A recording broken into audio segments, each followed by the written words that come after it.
Shalom dan salam damai kepada semua saudara-saudari yang saya kasih dalam Tuhan. Saya percaya kita semua dalam keadaan baik-baik saja saat ini karena Tuhan yang kita sembah itu sungguh amat baik. Mari kita terus buka firman Tuhan pada saat ini. Di dalam Keluaran pasal 14 ayat yang ke-13 yang berkata begini. Janganlah takut, berdirilah tetap dan lihatlah keselamatan dari Tuhan yang akan diberikannya hari ini kepadamu. Nah, untuk renungan singkat kita pada kali ini, judulnya ialah Jangan Meragui Jalan Tuhan. Nah, pernahkah Anda mendengar ungkapan begini? Kalau kita mengikuti Tuhan, jalan kita pasti lurus dan tidak akan menemui halangan. Benarkah ungkapan begini? Tapi ternyata yang terjadi seringkali di sebaliknya kan? Perjalanan hidup kita malah terasa sukar dan rumit sekali. Mengapa jalan Tuhan seringkali tidak seperti yang kita harapkannya?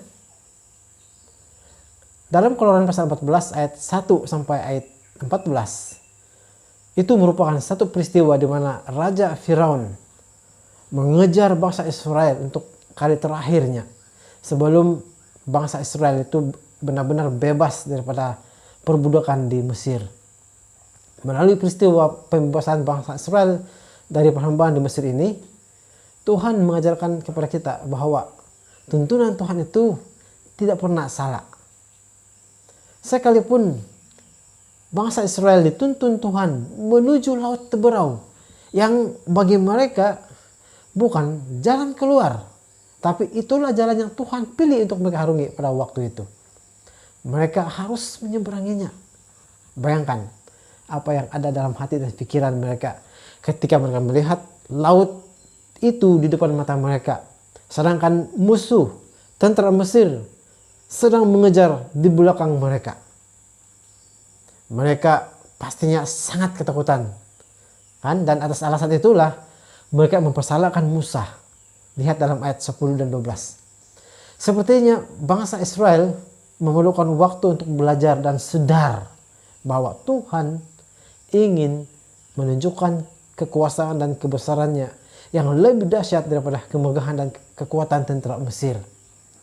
Ya, jalan Tuhan itu selalu indah pada waktunya. Dan kita tahu cerita itu.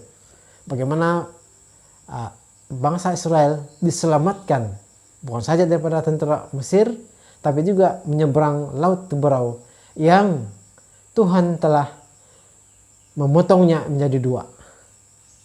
Nah, apa pelajaran yang kita boleh ambil dalam cerita yang kita baru saja pelajari ini? Ya, untuk menguji hati kita, kadang-kadang Tuhan mengizinkan cabaran-cabaran datang di dalam perjalanan hidup kita. Itulah salah satu maksud Tuhan membawa umat-umatnya hingga ke laut teberau pada waktu itu. Dan pada saat badai masalah menghalang kita, apakah kita tetap percaya bahwa Tuhan selalu menyertai hidup kita? Kita mungkin tidak memahami jalannya 100%. Tapi saudara-saudara, kita harus meyakini bahwa jalan-jalan Tuhan tidak pernah salah. Saudara yang dikasihi Tuhan, melalui renungan singkat kita ini, kita diingatkan sekali lagi bahwa Tuhan selalu menuntun kita di jalan yang benar sekalipun kita mungkin menganggap itu salah. Mari kita ingatkan diri kita masing-masing untuk terus meyakini jalan Tuhan, karena Tuhan mengetahui yang terbaik dalam kehidupan kita. Kita jumpa lagi esok. Mari kita tutup renungan singkat ini dengan doa. Mari kita berdoa. Ya Tuhan, Bapa kami yang maha sempurna, maha baik. Terima kasih karena jalan-jalan-Mu adalah jalan yang terbaik dalam kehidupan kami. Bapa kami yang baik, teruslah menjadi pemimpin kami dan peganglah kehidupan kami agar kami lebih dekat kepada-Mu. Inilah doa kami dan kerinduan kami. Dalam nama Yesus kami sudah berdoa. Amin.